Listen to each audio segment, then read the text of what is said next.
मैं मां हूं, धरती मां। मानव मुझे माता कहकर पुकारता है। मुझे बनाने वाले ने मुझे अपने चरणों से छूकर इतना पवित्र कर दिया था कि देवता भी मेरी धूल से माथे पर तिलक लगाकर स्वयं को धन्य समझते हैं।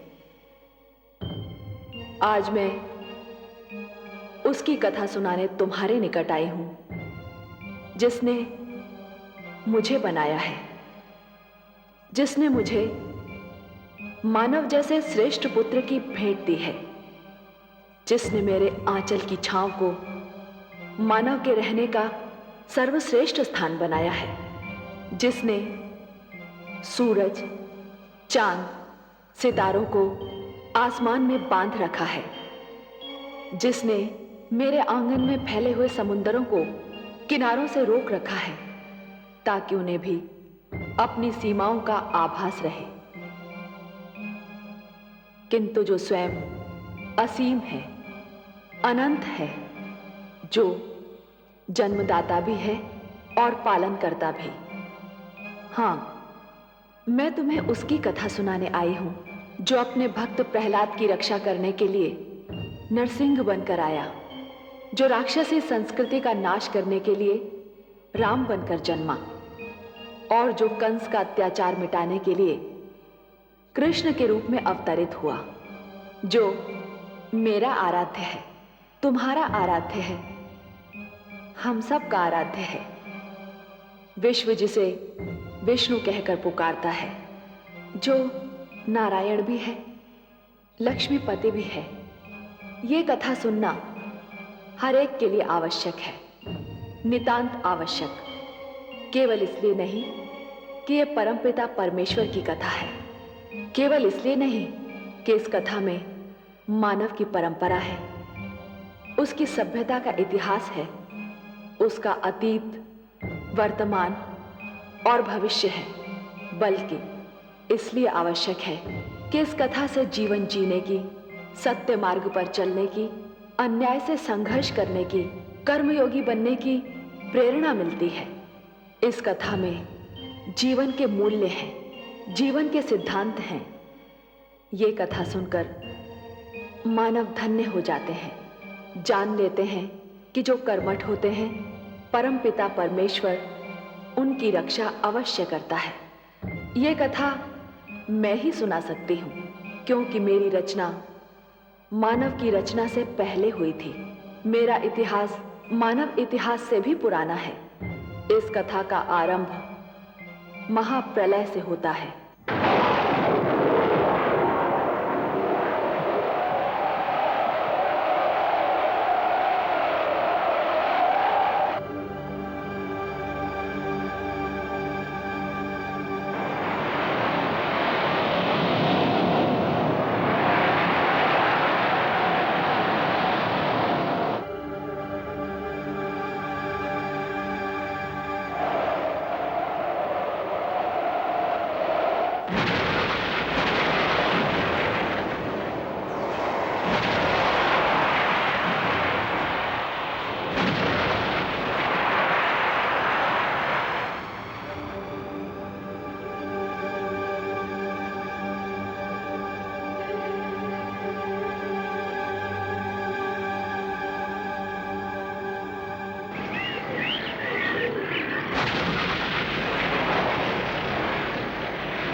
हे नारायण, आपको कोटि कोटि प्रणाम।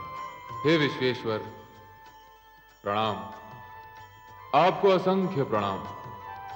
हे पद्मनाभ, मैं कौन हूं, मुझे बताने की कृपा कीजिए। हे वासुदेव, मुझे अस्तित्व दिया है तो पहचान भी दीजिए, परिचय भी प्रदान कीजिए। जो मैं हूं वही आप हैं, और जो आप हैं वही मैं हूं। मैं विष्णु हूं, आप ब्रह्मा हैं, और आप महेश हैं। हम तीनों ही एक ही अस्तित्व के तीन रूप हैं, त्रिमूर्ति हैं। परंतु हे देव, मेरे होने का उद्देश्य क्या है, मेरा लक्ष्य क्या है? हे ब्रह्मा, सृष्टि की रचना होनी है, संसार का निर्माण होना है, जीवन का जन्म होना है, और ये सारे कार्य आप ही को तो करने हैं।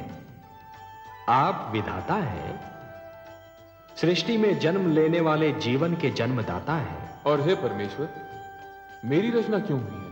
हे महेश, हे शिव शंकर, निर्माण और विनाश, जन्म और मृत्यु एक क्रम है, एक चक्र है। जो बना है उसे समाप्त भी होना है, जिसने जन्म लिया है उसे मृत्यु भी आनी है। यह क्रम चलता रहेगा, यही प्रकृति का नियम है। आरंभ ब्रह्मा है, और हे महेश, आप अंत हैं, और आप दोनों के बीच मैं स्वयं विष्णु पालन करता हूं।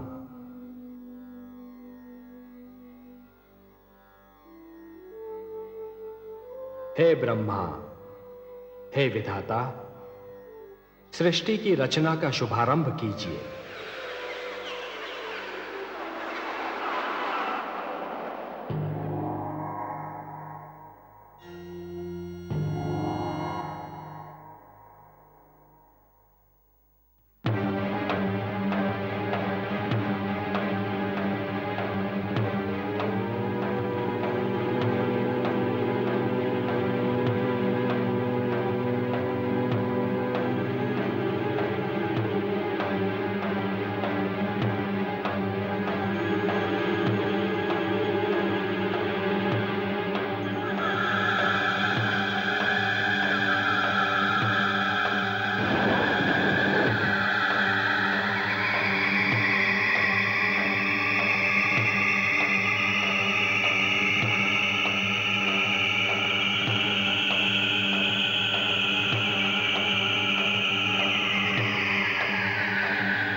प्रणाम परमेश्वर, प्रणाम। हे नारायण, आपको कोटि कोटि प्रणाम। हे नाथ, हे सर्वशक्तिमान, आप तो अपने आप में ही संपूर्ण थे, फिर मेरी रचना करने की क्या आवश्यकता थी?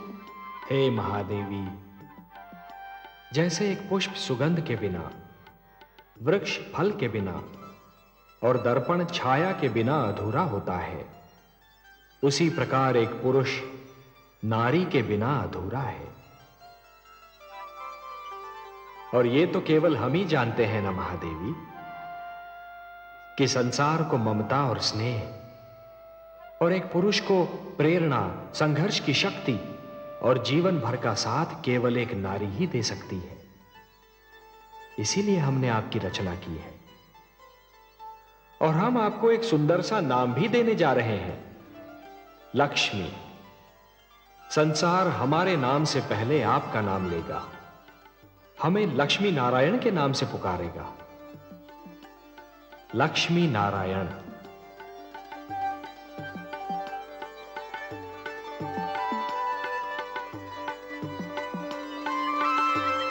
श्री विष्णु भगवान की अनुमति से ब्रह्मा ने सृष्टि के निर्माण का श्री गणेश किया। सबसे पहले अपनी भुजाओं से उन्होंने 4 मनु पैदा किए।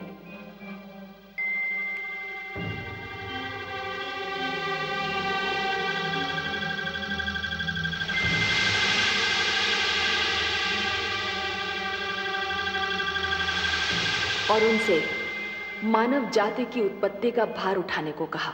परंतु शिशु रूप में जन्मे इन संकादिक ऋषियों सनक, सनातन, सनंदन और सनत कुमार में इच्छा का अभाव था। मैं तुम्हें आज्ञा देता हूं, जो कार्य तुम्हें सौंपा है उसे तुम पृथ्वी पर जाकर पूर्ण करो।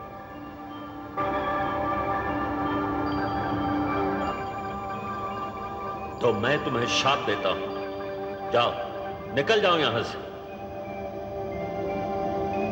उन्होंने मानव जाति को जन्म देने जैसा महान भार उठाने में स्वयं को असमर्थ पाया। इच्छा का संबंध ज्ञान से है और ज्ञान की जड़ें विद्या में होती हैं। ब्रह्मा ने यह सोचकर निर्णय लिया कि मानव से पहले सृष्टि में ज्ञान का उजाला फैलाना चाहिए। जीवन को ज्ञान मिलने से पहले ज्ञान को जीवन मिलना चाहिए।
उन्होंने अपने शरीर से 7 आचार्यों को जन्म दिया और उनसे कहा, हे आचार्य जनों, हे वशिष्ठ, हे क्रतु, हे पुलह, हे पुलस्त्य, हे अंगिरा, हे अत्रि, हे मरीचि। सृष्टि में मानव जीवन का आगमन होने वाला है। मानव को शिक्षा देना, उसके जीवन को दिशा देना आपके जन्म का कारण भी है और उद्देश्य भी। उसके मार्ग में ज्ञान का प्रकाश फैलाएंगे आप। उसे परिवार और गुरुकुल परंपरा के ढंग सिखाएंगे। सप्तऋषि के नाम से जाने जाने वाले ये 7 आचार्य आज भी नक्षत्र मंडल में 7 सितारों के झुरमुट का रूप लेकर जीवन का मार्गदर्शन करते दिखाई देते हैं। फिर आया वो क्षण जिसकी सृष्टि सांस थामे राह देख रही थी। रचना क्रिया का सबसे महान क्षण, मानव जीवन के आगमन का सुनहरा पल।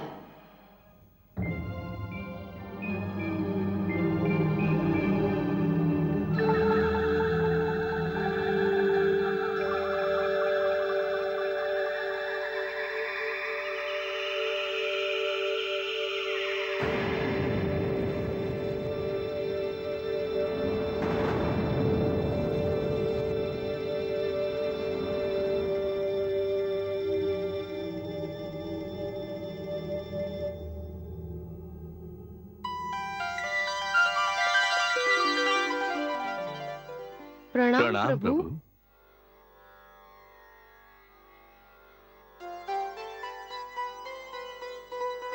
हे मनु, हे शतरूपा, आप दोनों मिलकर सृष्टि में मानव जीवन के प्रारंभ की घोषणा है।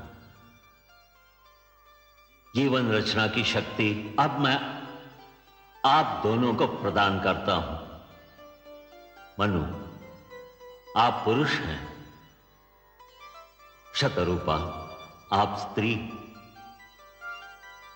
आप दोनों मिलकर मानव जाति का आधार बनेंगे, परिवार बनाएंगे, समाज बनाएंगे।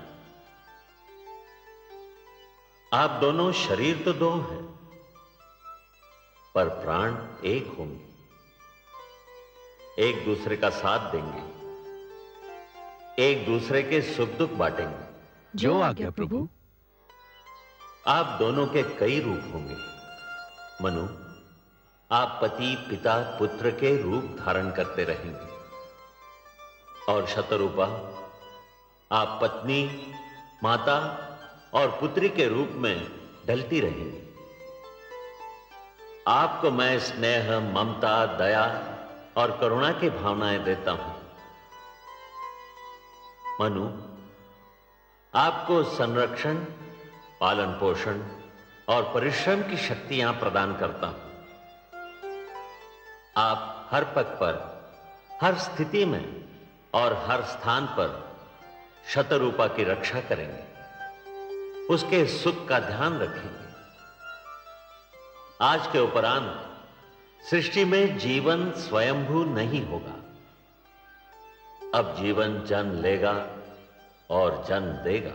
हे पिता, आपके आदेश का पालन होगा।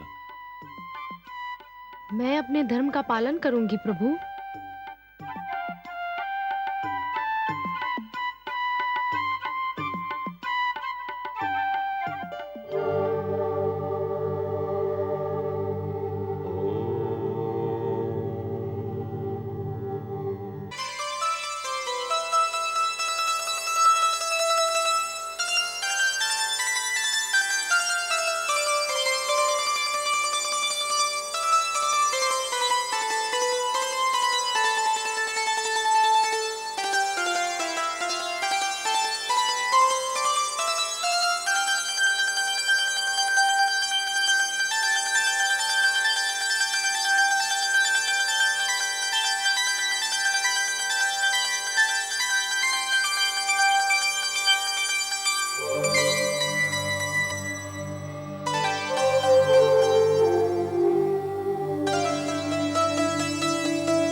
कहाँ चले गए थे आप? आपको पास न पाकर मैं कितनी घबरा गई थी। क्यों चले गए थे मुझसे दूर?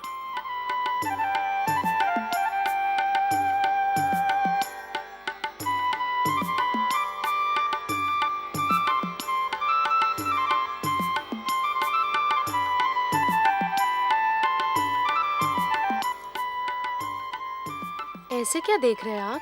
देख नहीं रहा हूं देवी, सोच रहा हूं। क्या सोच रहे हैं? यही कि आपके प्रश्न का उत्तर दूं या ऐसे ही आपको निहारता रहूं, या आपकी मधुर वाणी सुनता रहूं। ऐसी क्या बात है मुझ में और मेरी वाणी में? आपको सामने पाकर मुझे ऐसा लगा जैसे उषा की लालिमा, पुष्प की कोमलता, चंद्रमा की शीतलता और झरनों की मधुरता सब एक ही शरीर में ढल गई हों। देवी, मैंने भोर भय पंछियों की चहकार सुनी, मैंने सूर्य की पहली किरण छूने पर कलियों की चटकार सुनी, मैंने सरोवर पर वर्षा की पहली बूंद की झनकार सुनी, परंतु उनमें वो संगीत और स्वर लहरी नहीं मिली जो आपकी वाणी में सुनाई दी। विश्वास नहीं होता कि ये सब क्यों हो रहा है, कैसे हो रहा है। कहीं ये कोई सपना तो नहीं, या सोए आप भी कोई सपना तो नहीं? तो मुझे छूकर देखिए, सपने को तो हाथों से छुआ भी नहीं जा सकता।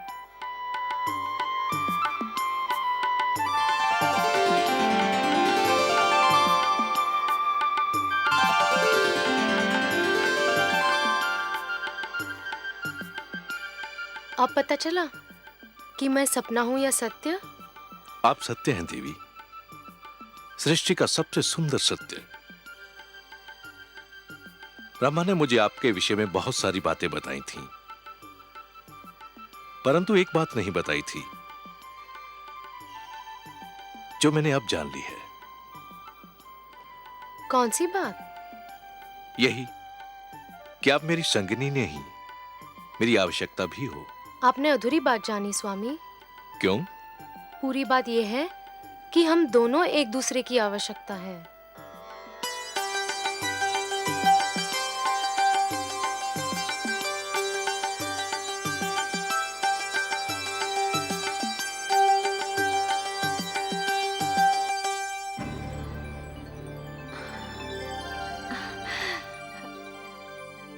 धन्य है आप प्रभु, आज आपकी लीला का एक अनोखा रंग देखा है मैंने। कितना सुंदर है ये संसार, कितनी अनुपम है ये रचना, ये प्रेम, ये भावना, ये स्नेह।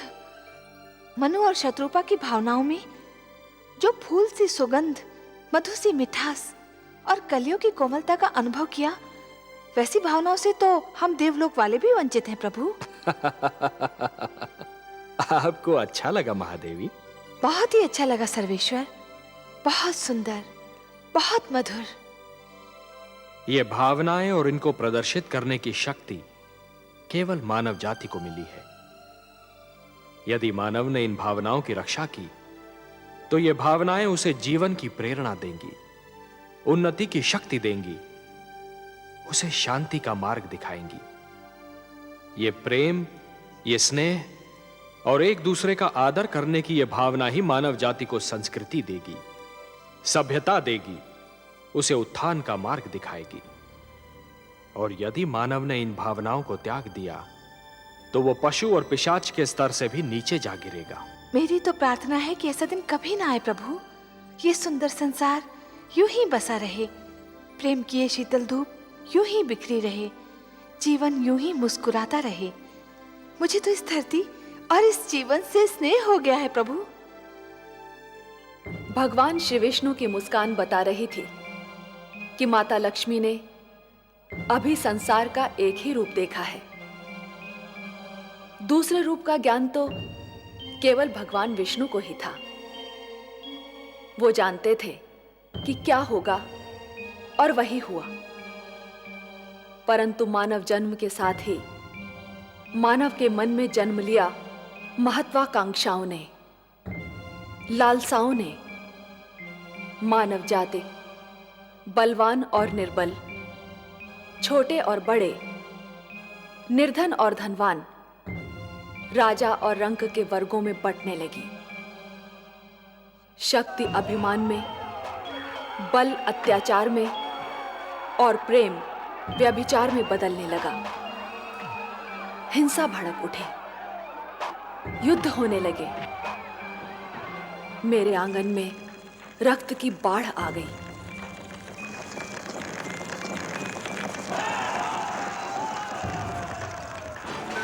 मैं घबरा गई।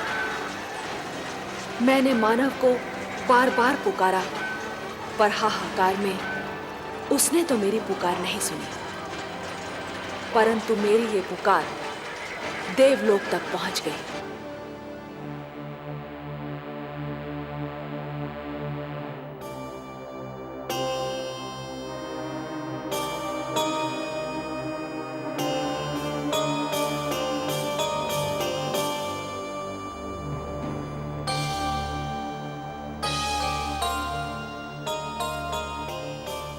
क्या बात है महादेवी?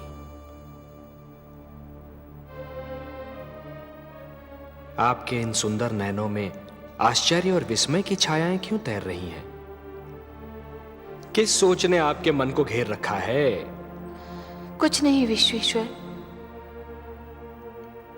यही सोच रही थी कि यदि चित्रकार के बनाए चित्र को कोई बिगाड़ दे तो क्या उसे तनिक भी चिंता नहीं होगी?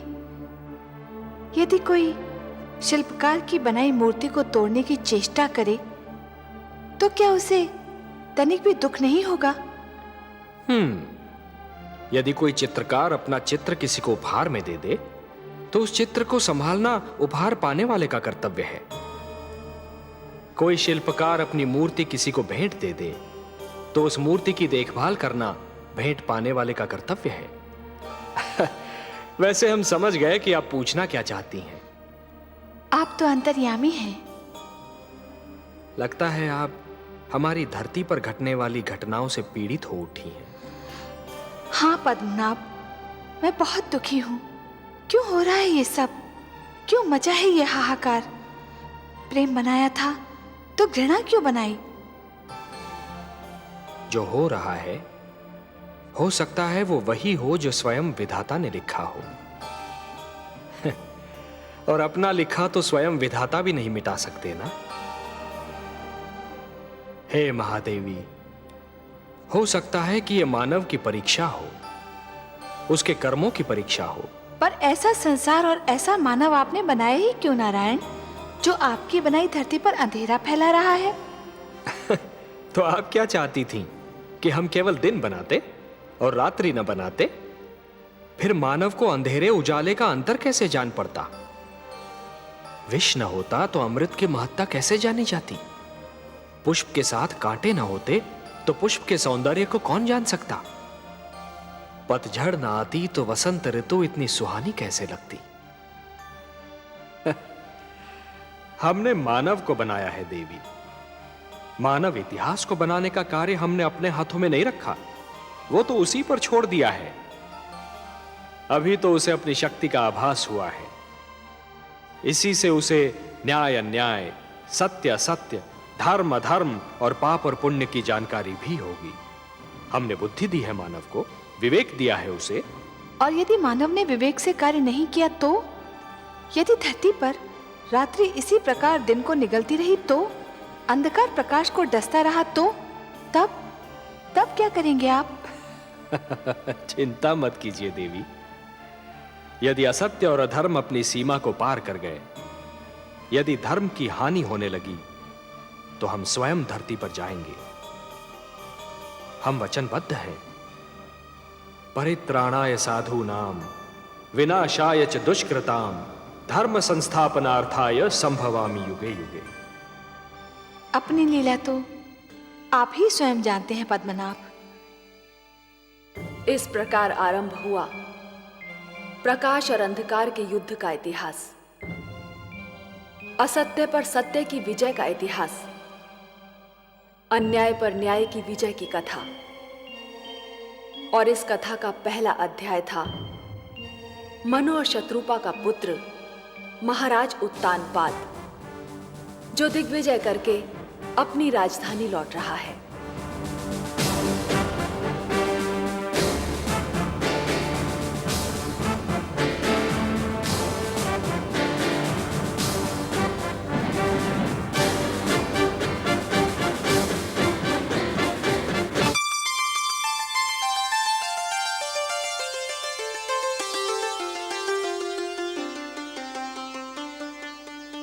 महारानी सुनीति की जय हो। महाराज उत्तानपाद दिग्विजय से लौटकर आ गए हैं। महारानी चलकर उनका स्वागत नहीं करेंगी?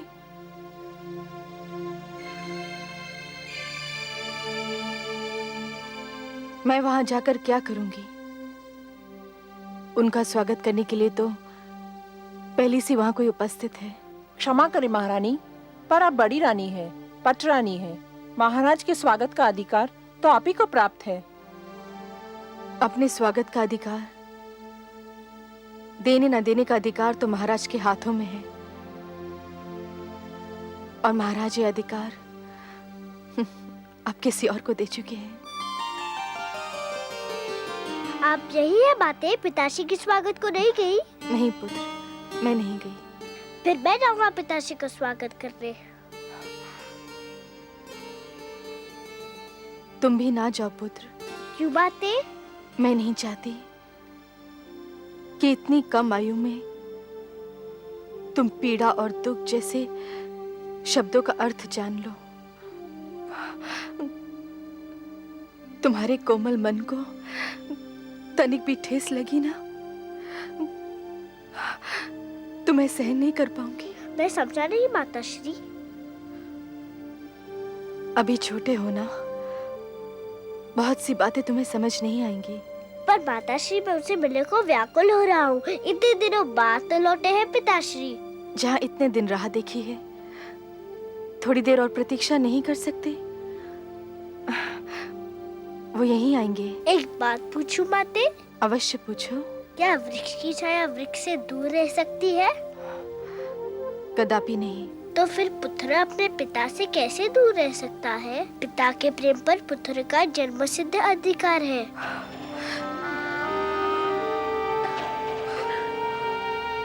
सारा झगड़ा ही तो अधिकारों का है पुत्र ध्रुव।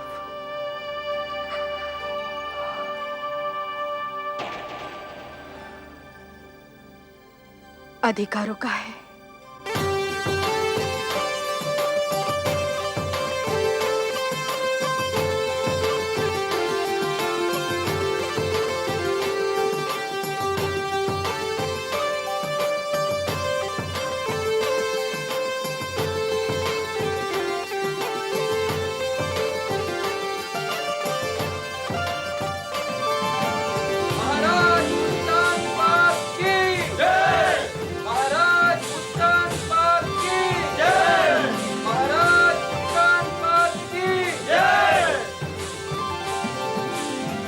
महारानी,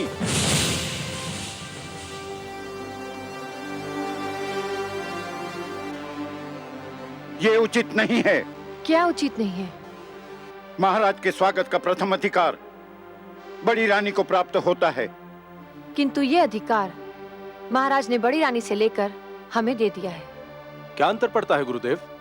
दोनों ही हमारी रानियां हैं और दोनों में से कोई भी हमारा स्वागत कर सकती है। राजा प्रजा का आदर्श होता है महाराज। राजा जो कार्य करता है, प्रजा उसी का अनुकरण करती है। राजा मार्गदर्शक होता है, समाज उसके पीछे चलता है। उचित अनुचित की परिभाषा भी राजा ही बनाता है। यथा राजा तथा प्रजा। आज जो कार्य हो रहा है, उससे समाज के बड़ों के आदर की परंपरा संकट में आ सकती है। और जब छोटे बड़ों का सम्मान करना छोड़ देंगे तो समाज में उथल पुथल मच जाएगी। और जब समाज में उथल पुथल हो तो राज्य की स्थिरता डगमगा जाती है। यदि महाराज परंपराओं को तोड़ना चाहते हैं तो आपको क्या आपत्ति है गुरुदेव? परंपराएं हमारे आदरणीय पूर्वजों ने बनाई हैं, उन्हें तोड़ने का किसी को अधिकार नहीं है। तो फिर महाराज का क्या निर्णय है?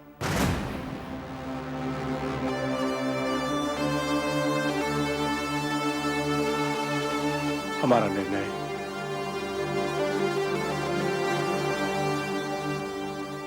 निर्णय यह है कि महारानी सरुचि ही हमारा स्वागत करेंगी।